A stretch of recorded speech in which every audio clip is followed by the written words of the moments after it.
கண்டிப்பா ஏதோ பெருசா சம்பவம் பண்ண போறாங்க அப்படின்னு தாங்க நான் நினைக்கிறேன். அட்லியும் அல்லு அர்ஜுனும் கூட்டணி சேர்ந்ததுமே ஒரு மிகப்பெரிய எதிர்பார்ப்பு இருந்துச்சு. இந்த படத்துல இவங்க 2 பேரும் என்ன பண்ண போறாங்க அப்படின்னு சொல்லிட்டு.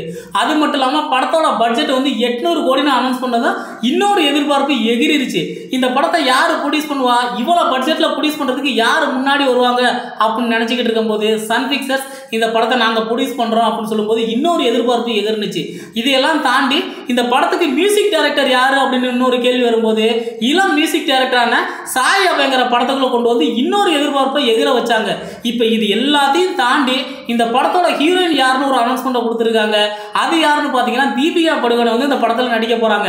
ஹிந்தியில் வந்து அவங்களுக்கு செம்மையான மார்க்கெட் இருக்கிறதுனால வசூலுக்கு எந்த பிரச்சனையும் ஹிந்தி சைடு வரக்கூடாது அப்படிங்கிறதுனால அவங்கள ஹீரோயினா புக் பண்ணியிருக்காங்க.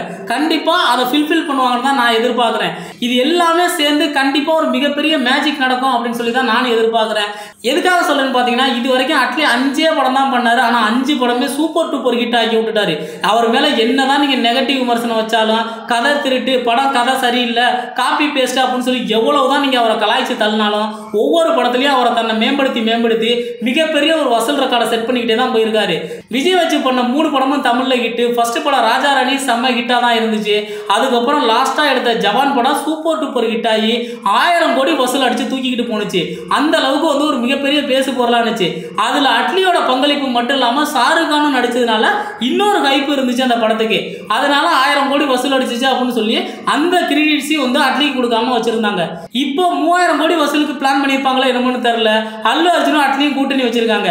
கண்டிப்பா இந்த படம் சூப்பர் டூப்பர் ஹிட் ஆகும். எதுக்காக சொல்றேன்னு பார்த்தீங்கன்னா ஆல்ரெடி புஷ்பா படத்தை வந்து ஒரு மாபெரும் ஹிட்டா கொடுத்துட்டு அல்லு அர்ஜுன் வந்து அட்லி கூட சேர்ந்திருக்காரு. கண்டிப்பா இந்த படமும் வசூல் வேட்டை நடத்தும். லாஸ்டா நடிச்ச புஷ்பா படம் பார்த்தீங்கன்னா 1750 கோடி வசூல் பண்ணுச்சு உலக அளவில். இந்த படம் கண்டிப்பா 2000 கோடி மினிமம் தாண்டும். மேக்சிமம் 3000 கோடியை தொட்டாலும் ஆச்சரியப்படுறது கிடையாது. ஒரு மிகப்பெரிய சம்பவத்தை பண்ண போறாங்கன்னு தான் நான் எதிர்பார்க்கிறேன். இந்த காம்போ வந்து எப்படி இருக்கும், எவ்வளவு வசூல் பண்ணும் அப்படின்னு சொல்லி நீங்க கமெண்ட் செக்ஷன்ல பதிவு பண்ணுங்க. பாய் பாய்.